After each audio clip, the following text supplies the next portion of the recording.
I'm Bill Boersma, and I'm here to talk about life insurance policy loans. Recently, I've had a disproportionate number of cases hit my desk with significant policy loans. Some policy owners had no idea there were loans on their contract. Others were aware, but did not understand the interest rate or how it affected the policy, while others simply didn't know what to do about it. Some contracts actually did have the premiums paid from internal policy values, but many of these contracts were set up on something called an APL option. APL stands for Automatic Premium Loan, which means that the premiums for the policy were actually borrowed from the insurance company.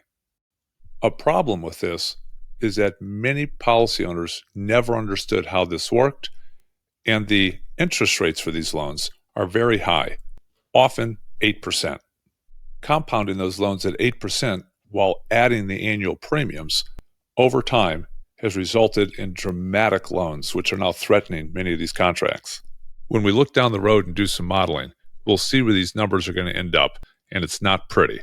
Many of these contracts will collapse with a loss of death benefit and the cash value and result in devastating income tax consequences.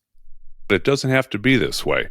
There are a number of management options within the policy we can take advantage of, such as changing dividend options and other loan management strategies. Regardless of what we do, we're still dealing with a loan with a very high borrowing rate. As I mentioned, often as high as 8%. Short of paying off the loans with cash out of pocket, which is often very difficult given the size of these loans, we have to find something else. If you discovered a client or friend had an 8% home mortgage, what would you tell them? After recovering from your initial shock, you'd probably tell them to get their head out of the sand and refer them to a bank that could cut their interest by half or more. Why not the same with a life insurance policy loan? Regarding debt, when's the last time you saw 8% being better than 3%?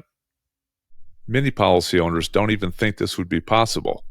They see the policy loan as completely intertwined with the policy, but they don't understand it is simply a loan from the insurance company that has stepped in place of the bank. If you had a pot of money, you could certainly pay off the loan, right?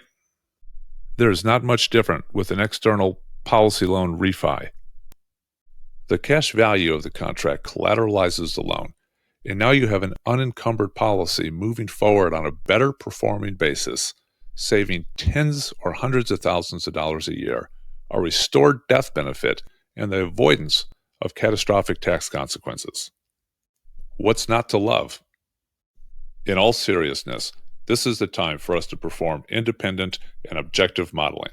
The numbers will tell the story and point us to action. To better understand how this will affect you and benefit your policy, don't hesitate to contact us for a preliminary analysis.